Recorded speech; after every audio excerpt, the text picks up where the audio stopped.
What part of the policy states that I cannot speak of censorship within the school?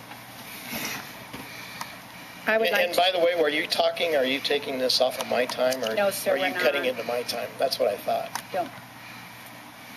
I'll bring the regular meeting of Adams County School District 14 to order on November 12th, 2008 at 6:30 p.m. At this time, I'll ask you to please join us in to read different types of media, what other safe or at the very least notified.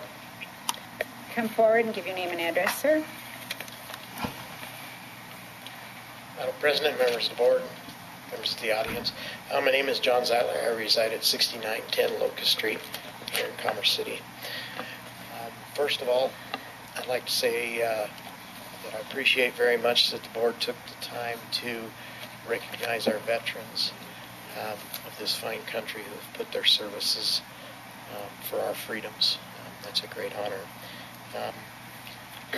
I understand that there will be several people talking tonight requesting you not to basically close down our libraries.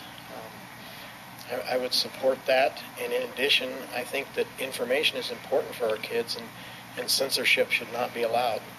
It has come to my attention that one of the newspapers is being censored. Well, I'm awfully sorry, sir. That has no business in this meeting now. If something is being censored by the school district. Excuse me, I'm talking, sir. Then I have 3 minutes to speak, ma'am. You do not have 3 minutes if I tell you to take your seat, so you need to listen to what I'm going to tell you. You are most welcome to address this board. However, you need to abide by the policy.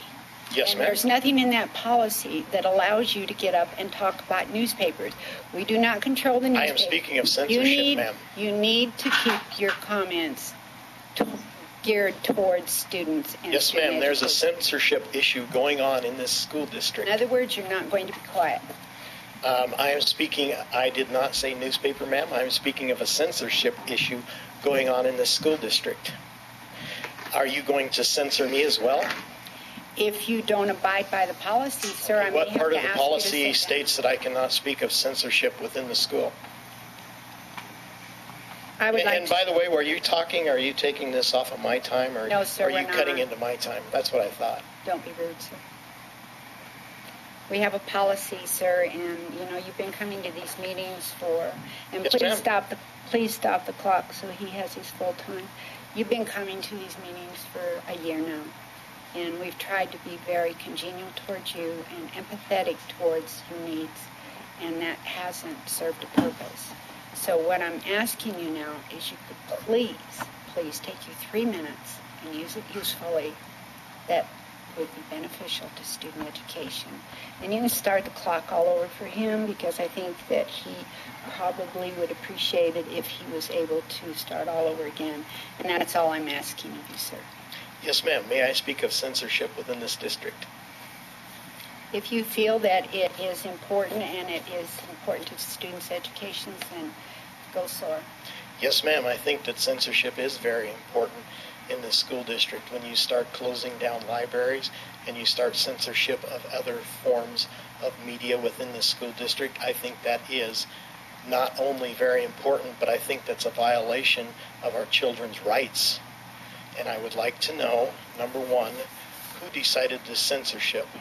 According to an email that I have seen, this was just by the PIO.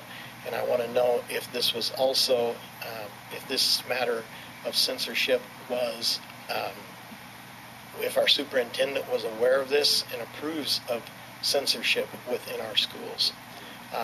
And if so, if we are going to violate our children's civil rights in order to be able to read different types of media, what other safeguards are there for our children? Are our children even safe in these schools? Are you going to protect their safety if you're not going to protect their civil rights? Are you going to protect them from being harmed? Are you going to protect them from being assaulted? Are you going to protect them from gang members or rape? If you're not going to protect their civil rights, I don't think you are. And I'm very concerned for the safety of these kids. The answers that you gave to the questions I had last week. You still haven't answered. I asked you specifically if it is legal for you to have board meetings without them being posted. You said, what school was this at, when you had said yourself that you had one at Adams City High School? I was not even aware of one at the high school. I was aware of one at the middle school, and I understand there was one over at Rose Hill too. I'm sure you'll deny all of them. But you had already admitted to one, so why not deny it after you admitted to it?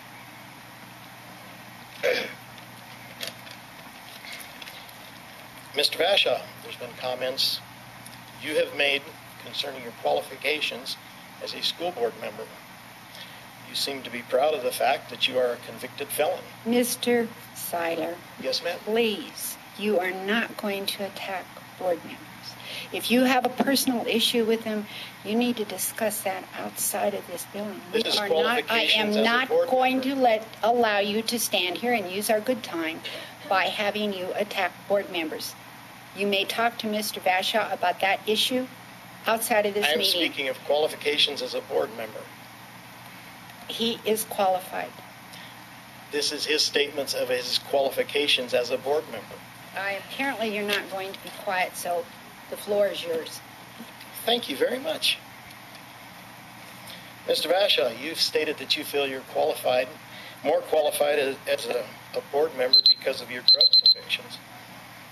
I believe that's my 30-second warning. I'm given a 30-second warning, so I don't believe my time is up.